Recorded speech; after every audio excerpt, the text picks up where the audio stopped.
Hello, welcome back. I am the Watcher, and I'm between haircuts.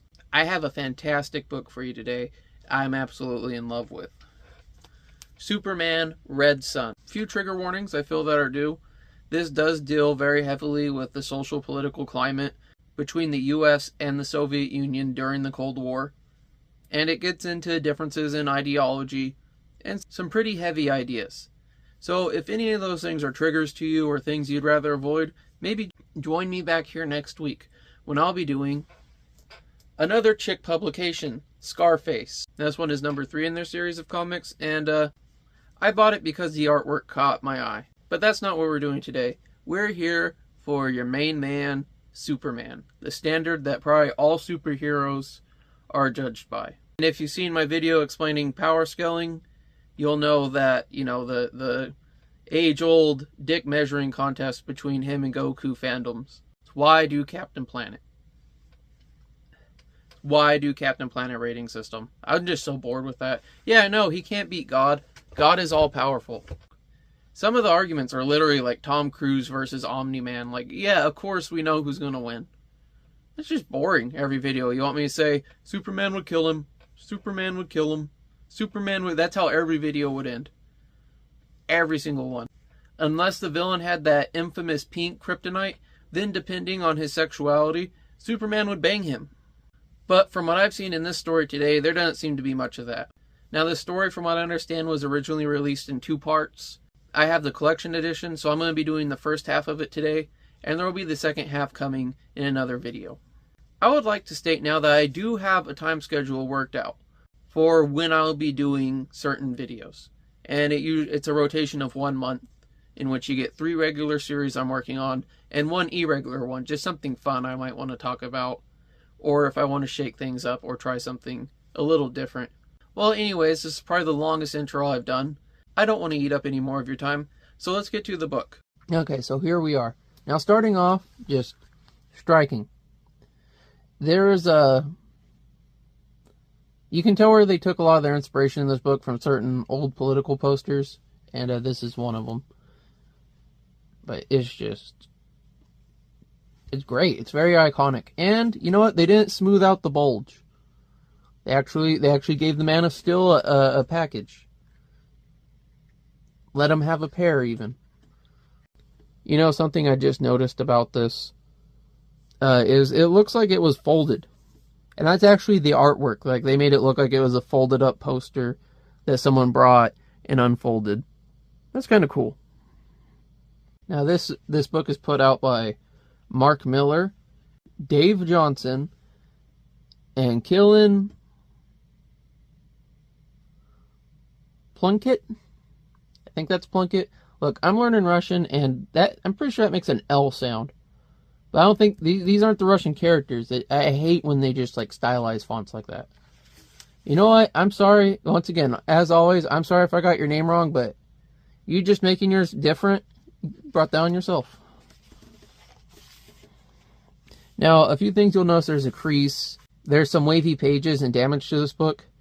And you might not be able to tell on video, but it reeks of diesel.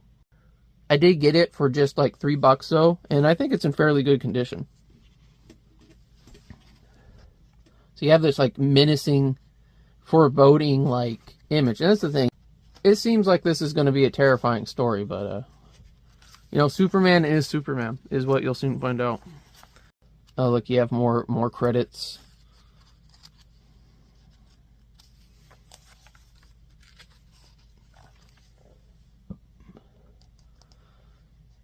And then you get into this long, just introduction paragraph. I'll just read the first little bit of it to you. Mom, Apple Pie, Chevrolet, and Superman. With all due respect to Mickey Mouse, there is perhaps no greater American icon than the Man of Steel. And it pretty much goes on like that, kind of cornball-y. Then it gets into how just crazy it would be if Superman was in the USSR. Just how different it would be and how interesting. You know what? He is right, but it's just if you had only shown me that paragraph or if you had only shown me that little quip and that's all I had to judge the story on, I would have not been interested. If you showed me this art and told me, yeah, communist Superman, that's all I need to hear. So you start off in Metropolis. The red dialogue boxes, I'm pretty sure, is future Superman monologuing. And there's this couple in their apartment, and the phone rings, and this lady picks up, and I'm just going to read it. Lois Luthor. Don't be such a jerk, Chief. It's 6 a.m., and some of us have social lives. No, we haven't heard the radio. What's happening?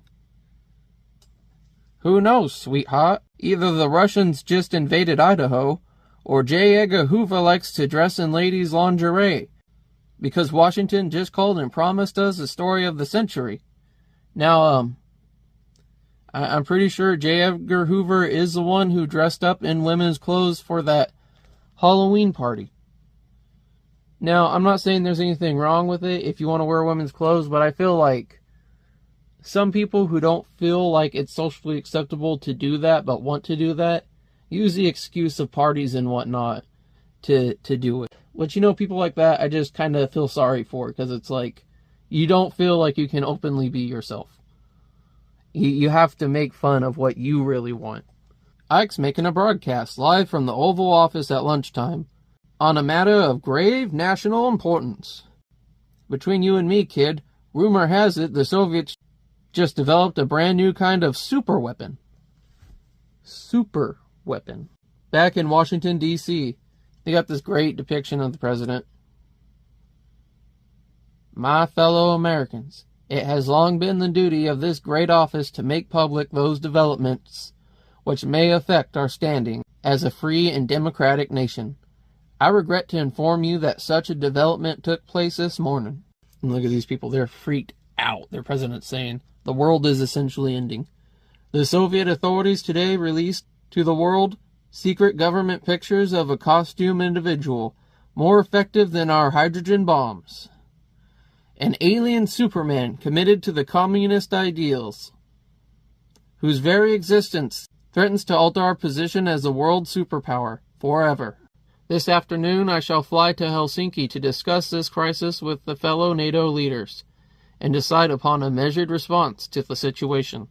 So these guys, they're freaking out, and he's just like making the comment, if it had landed just 12 hours earlier, freaking we would have got Superman. It's like, yeah, what if, dude? I like how, like, within the first few pages of this what if comic, well, this isn't a what if, but you know what I'm saying. But in the first few pages of this, they're already like, what if things were just normal? Now here they're freaking out because he's seen all over, and they're like, I mean, look at this freaking Andy Griffin looking dude. He's just freaked out. And they're talking about how his powers, pretty much how he can lift stuff, how he can fly around. This chick's afraid that she's going to be looking at him with her x-ray vision on the toilet. They're making fun of super breath. They're like, what the hell is even super breath anyways? And it's pretty much just people reacting, and it really plays on the whole Cold War paranoia. And it illustrates it perfectly in this proxy that is Superman.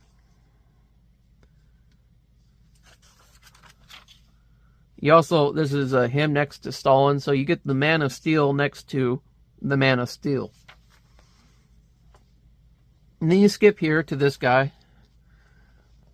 And he's Lex Luthor. He's got this little... what he's doing is he's flexing. He's playing 3 games of chess while reading a book, while working on some other problems. Yada yada. He's just such a genius. He does such intricate bullshit. And this guy from the government comes to chew him out because he's a child. He's a man-child. And he's just been buying puzzles and shit when they're trying to get him to make like a Superman-type weapon. And he's like, I gotta keep my brain lubricated. That's what these toys are for. That is actually what he says. I'm not really exaggerating. He says the guy should just chill because he's got a subconscious working on it. And he's giving him guff. He's just like, look, here's a document. This how you can just balance the federal budget. And the guy's like, seriously, you just did that? And he's like, solving problems is just like eating or breathing for me. And this Superman you're all so worried about is just another problem. Rest assured, I'll be in touch when I've cracked it. And it gets all menacing. They got some nice stippling on the face. I really love the art in this one, by the way. It's just like, boom, it's just very well defined. Like, the characters from the background, it's not muddy, it's not bleeding together. So then Lois Luthor comes home.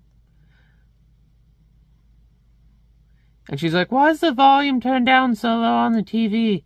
And he's like, oh, I realized I don't know how to read lips, so now I'm teaching myself to do that while I play chess with this robot.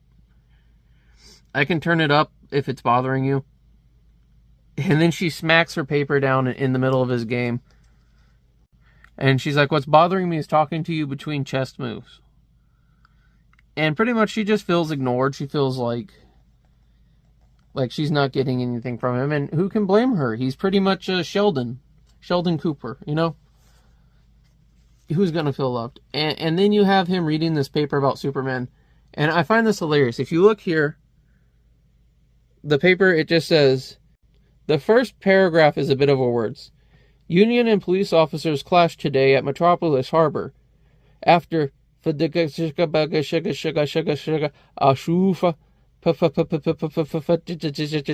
start typing on a keyboard after that. Like, bro, just put swiggles. Just put, gray blotches. Low res the letters if you're going to show them. Don't just put bullshit. You could actually put something, too. I guess I didn't want people to take the time to actually read it. I did, by the way. I read all of that, and I didn't really find anything nice hidden in there. Anything funny. It just looked like someone went on the keyboard. It's even the same letters over and over again, the most common ones you hit with your fingers while typing. So he reads the paper, and he's like, good grief, how could I have been such an idiot? What is it, Lex? What's wrong? And then he just picks up the phone. He ignores her, which is exactly why she's pissed off. This is Lex Luthor, Star Labs, clearance code 1350 Bravo. I want to speak to the president, and I don't care if he's in a meeting. This is indescribably more important, young lady. Just talking down to everyone. He's kind of a dick. Look at that face. It's like, yeah, I'm the shit. She's like, what's going on? Is this about Superman or something? And he's like, I can't tell you because, the government confidentiality. It's a need-to-know basis. Back off my nuts is essentially what he's telling her. I don't even know why she married him, just for the shock factor. Then you have Superman talking about how, to him, it's not political or him doing something good or bad. It's just him doing what is right. And you have him blocking this train. You have this great scene. He's blocking a train to save this little girl and her communist teddy bear. I thought that was hilarious. It was very small. It's like, yes, even the teddy bear. So Lex Luthor's plan is pretty much to bring down a satellite and crash it into a city.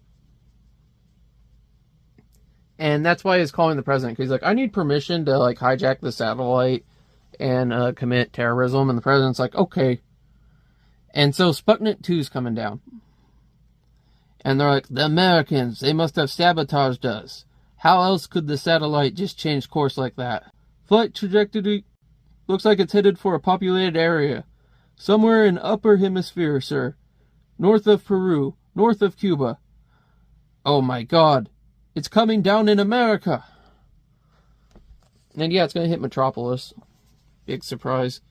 I like how they have, let's put Superman in this different setting. And he just is going back to Metropolis. You got all these guys. You have this weird ice cream scoop guy. He kind of looks like that child molester from the Sabrina thing. Here it is. I just fought for what was right. And he's going to stop this satellite from crashing into this American city. And he's like, in that moment, they didn't see me as some big communist guy.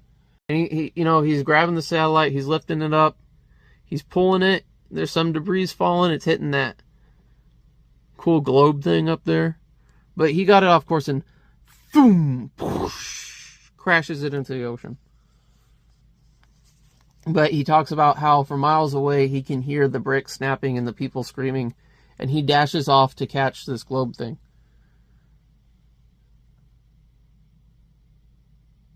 And he talks about how they're all terrified of him, but just for a moment, like, they see through the lies and propaganda. And they just realize, like, he's there to help them.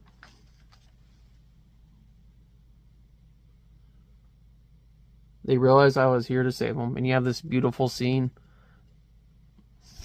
Him giving the kids balloon back. And them unnaturally shadowing the mom's butt to accentuate it more.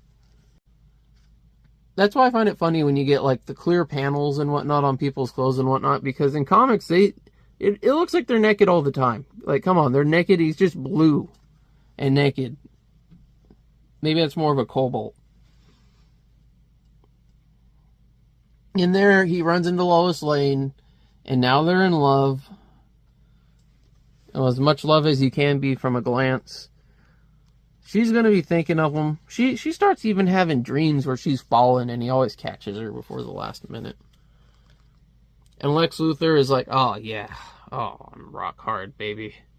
Like, what? And he's like, no, nothing. Just go get that freaking satellite out of the ocean.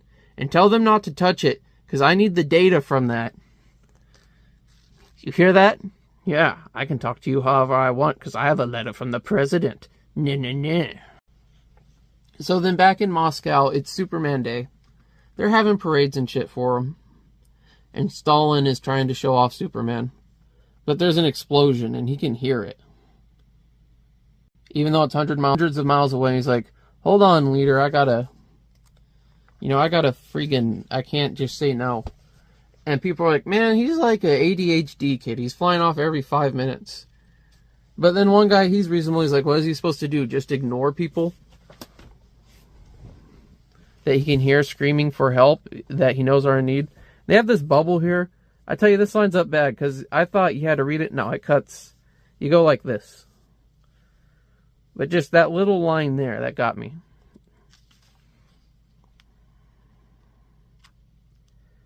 It's really interesting how they got the detail in the buildings by just doing the shadowing. Like, they didn't draw individual lines, they just shadowed blotches, and it brings forward, like, these massive details, like here.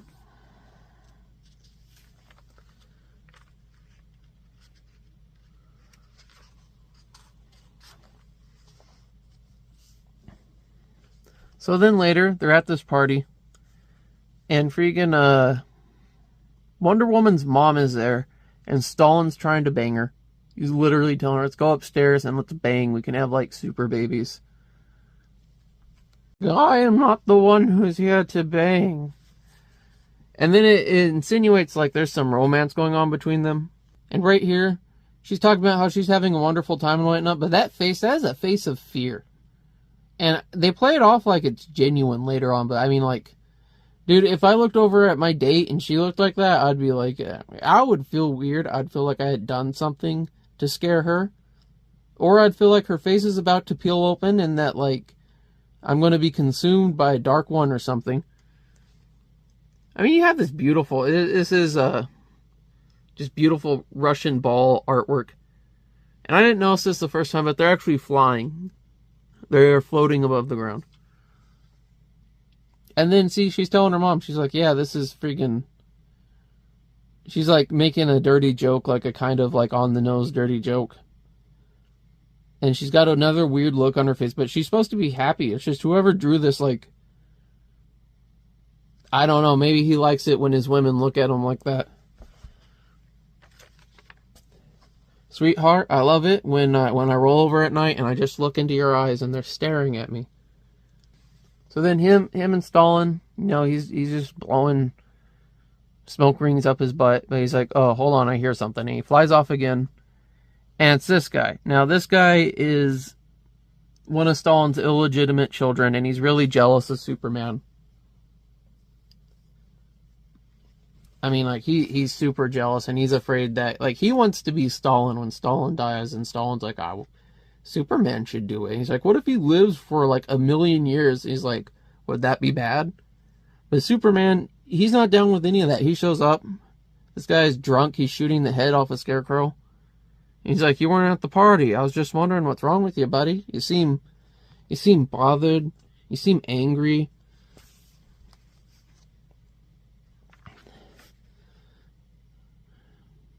And he keeps fixing the Scarecrow head, and he's like,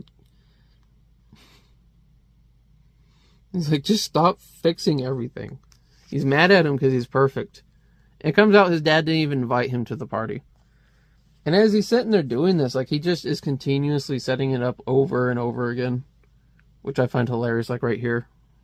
He's sitting there in the middle of talking about how, like, his powers didn't even kick until he was 12, and how he thought he was a normal person in the orphanage. And then he thought he was going crazy, but he realized it was the kids in the other orphanages. Or they call it something else, like a collective or something. And this guy, he's so jealous. He's like, it's easy to say when you're flying around in the sky, Superman. Not so fun when you're down here working in the gutters like the rest of us. Which this guy, he's a high-ranking captain. He has a shit ton of privilege. But he's jealous there's just like one person over him. Now I think this is setting up Batman. One reason he's sad is they had to go. These people were printing anti-Superman Day posters, and he had to go and he shot them. And this kid's just staring him down. This is a drunk captain. He's following orders from Stalin. He's like, you can't save everyone, Superman. Not this kid I fucking shot. And he throws papers at him. He's like, you stop being stupid. Your parents, they were printing inappropriate literature. They deserve to be shot in front of you. He's just sitting there staring at him. He's like, dude, this guy's like a man. It's bothering me. So he shoots him. And the kid just like glares at him and walks off. And he's feeling hella guilty about it. I mean, he's having like a full-blown emotional crisis. Which he should. And this is why I think it's going to be Batman later. Because, I mean, come on. He's like, ah. And there's bats and his parents are dead. He walks off into the sewers or something. Like, some say he disappeared and died. Some say he's hiding in the sewers, plotting revenge. And right here, dude tries to shoot himself. He tries to unsubscribe himself from life. And blow his brains out everywhere. And Superman, he catches that shit. He's just like, Toom! You know, you're really going to hurt yourself soon if you don't cut out all this heavy drinking. He's like, damn you! Throws a bullet at him. They all might think you're wonderful now, but I know where this is going, alien. Your interference is going to be the worst thing that ever happened to us. You mark my words. And then he realizes what he did. And he's just like, I was so consumed with guilt because of what he made me do. And Superman, he's trying to console him, but he's like, ah, shit, there's trouble 2 miles away. I'm just going to fly off. And he leaves the suicidal guy with a gun. And it's Stalin. He drank poison. And Superman's trying to, like, figure out a cure, but he can't. Purity. The captain comes back to see his dad. He's like, no. And it's devastating for him, because he's only ever seen his dad standing up and strong and whatnot. It's like, this is the first time I see him laying down, and he looks so frail. Now, anyone with older parents in the audience, I'm sure you can relate to seeing someone that you always viewed as so big and strong just becoming frail and weak is very, like, humbling to you. So then you have Lex Luthor, and his plan was pretty much to create, like, a clone. And I like how he's got all this bullshit. It's like Megamind looking shit. But he literally just taped that curtain on so he could rip it off for this guy when he came to give him shit about not having progress. And, I don't know why he turned out looking like that, but, you know, he did. His eyes are offset. He's scaly. He's missing hair. I mean, the U.S. guy just looks terrifying. And then it starts talking about pretty much NATO, how we started putting missile silos at every border country we could for the USSR. And how it worsened the Cold War standoff. And so the sub goes to deploy the U.S. Superman. And he runs into the normal Superman. I believe they're in the UK right now. He's like, pardon me, my English isn't perfect. I'm afraid I only learned the language 10 minutes ago, and I'm still having trouble with the grammar. And that's one thing that does drive me nuts about these is, like, him and Lex Luthor just like, I'm so perfect, I did this, I wasn't even trying. Like, why you gotta flex? Why you gotta, like, flex?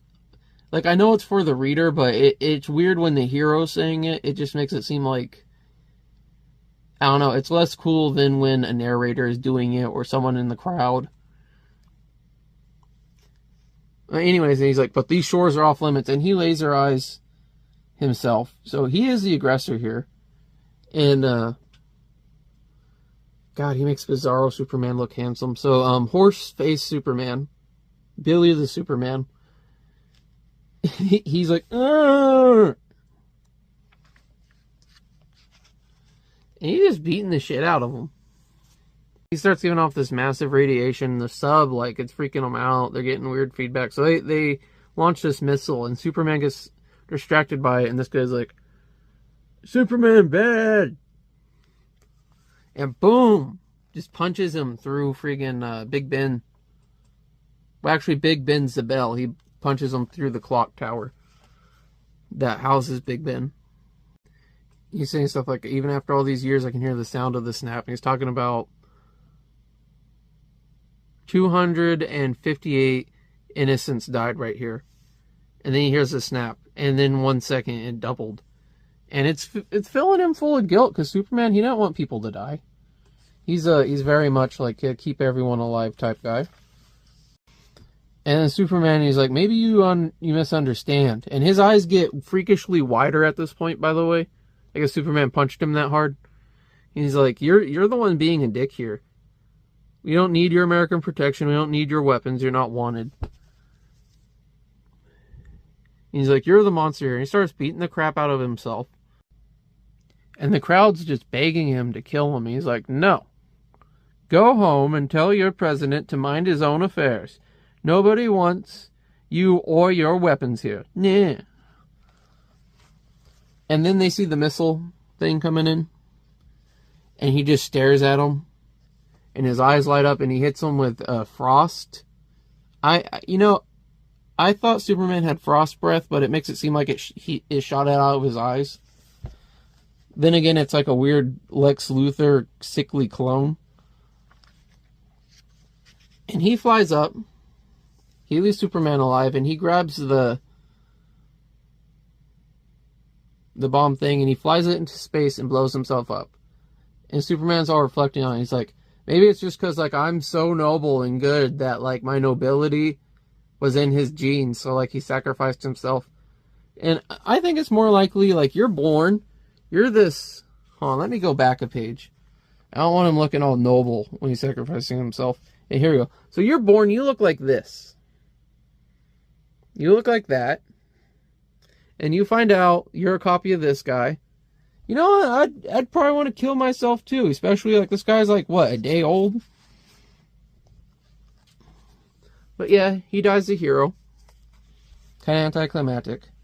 And then you get back to this, and Stalin died. And Superman is talking about how everyone wants him to be Stalin. How everyone wants him to be the next leader. They're having a funeral for Stalin is the next thing, and they're talking about... Superman's narrating this part, and he's just talking about, like, the crowd booming with the national anthem and the national pride and sadness everyone felt for Stalin being freaking poisoned with cyanide. And he's at the grave. Superman's at the grave with that captain guy. Superman's like, I don't want to be the leader. I came here to help the common man. I'm not interested in politics. He's like, those poor deluded fools seem to think that you're the only one big enough to carry on the torch now, Superman. Can you believe the idiocy of that? So then you're back at Lois Lane and her job, and her boss is like, Lois, your husband's on the telephone, sweetheart. I imagine him saying that very derogatory, just the way he looks. And he just capped these people. He's destroying everything in the lab so they can't make another clone. He's like, yeah, I'm breaking up with you. And she's like, wait, what? You're breaking up with me? He's like, yeah, because the Superman clone beat me in chess. So I'm going to dedicate all my time, life, and attention to Superman. I'm in love with him now. Bye. Click. So they're both in love with Superman in here. And then you have this scene of Superman landing in a bread line. And he's pissed off this woman and her kids have had to wait. So he tries taking them to the front of the line. And being like, you give them some food now. And these other people are like, oh, what about us? We've been waiting just as long. And this other woman's like, yeah, and me and my kids too. And then these people are yelling, sons haven't eaten in weeks. He's like, how are you going to give bread to us all, Superman? And he's like, actually, I can, Lana. I could take care of everyone's problems if I ran this place. And to tell you the truth, there's no good reason why I shouldn't. So he's had a change of heart. He flies off because he wants to help people. He wants to feed them. And it's a huge turnaround because the whole time, I mean, all the way back here, when Bizarro Superman was born, I got distracted from this part because I was so caught up in the Superman guy. There's this little quip, and it's talking about Stalin's death and how they want Superman to take over. It's the first time they bring it up, and Superman says this: why should the fact that I was born with privileges qualify me as a leader of the social republic? I'm sorry, comrades, but the very idea of this is in complete contradiction to everything we were ever raised to believe in. And this made me stop and think, just this part right here. Why should the fact that I was born with privileges qualify me as the leader of the socialist republic? And when I first read this, I stopped and I thought of that. It was like a good 10 minutes, if not 20, before I got back to this book, just reflecting on that. And, I always kind of thought, like, if you have the ability, you should. And it made me reflect. It's like, it really is random. It's like, why should that qualify someone? Does it make them more moral? Does it make them better than you? Because they have more privilege than you? Yeah, see, so I established that back then. Then it goes on with the fight. And then it just kind of cuts back to that really quick. I feel like they're running out of room. They got the fight in. So they're like, all right, let's do Stalin's funeral. Let's do him telling him he has to take over. Let's do Luthor admitting that he's in love with Superman, killing some people, holding the gun with his left hand. He's like, I'm a genius. I can hold the gun with whatever hand I want. I also have my hair. Apparently in the timeline where Superman's a commie, Lex Luthor has hair. So, like, Superman's political ideology determines if Lex Luthor has hair. So yeah, it was just that one woman being hungry and him being like, I'm gonna save everyone. I'm gonna be the next Stalin. And he flies off. And everyone's like, yeah, Superman, that's what we wanted. And you have this really cool picture. And then it ends, and you have the next one, Red Sun Ascension, which I will be reading next month. Well, I absolutely love this story, and I hope you enjoyed reading it with me. So without further ado, let's get to the final thoughts. Okay, so as for my final thoughts, I didn't really have expectations coming into this book. I was completely fascinated with the premise and was left wondering how they're going to take it. So I tried not to build up anything in my head to expect ahead of time. What I ended up finding was a really grounded and mature story. I think from what I've seen so far, it doesn't seem to try to vilify one side while building up the other. The whole thing seems to be less about ideologies and differences and more about people and the commonality between us, which I find that just beautiful and inspiring. It's kind of like with Captain America. He doesn't represent the U.S. government. He represents America, the idea of what we say we stand for. Superman is a bit like that in that he stands for the good in humanity. At least that's how I see it. Although there are some takes on him where he seems a little...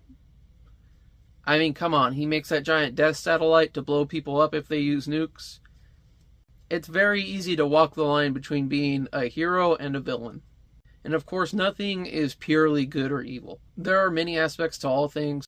I don't think you can do anything in this world and come out without at least one person hating you. There's always going to be someone that's unhappy. Now, as for my power scaling, Superman, of course, he could just beat the living shit out of Captain Planet. I don't even think it's a contest. In fact, Superman might see him as an eco-terrorist. I could see them getting in a situation where each one thinks the other guy is the bad guy, and they fight, and then Superman beats the crap out of him, and he's like, oh, wait a minute, this guy, your mullet deceived me. You're actually pretty cool. I don't think that would happen at all. You just beat the crap out of him and be like, oh man, I shouldn't have done that. And then Batman would show up and be like, how could you? I absolutely love this story. and I thought it was fan-freaking-tastic, and I can't wait to bring you the other half of it next month. I really enjoyed making this video, just as I'd enjoy hearing what you have to say about what we covered today. I appreciate having you here, and you taking the time to make it to this point in the video. It helps me out greatly. I just hope that I've provided good entertainment for you. Well, till next time, stay safe and God bless.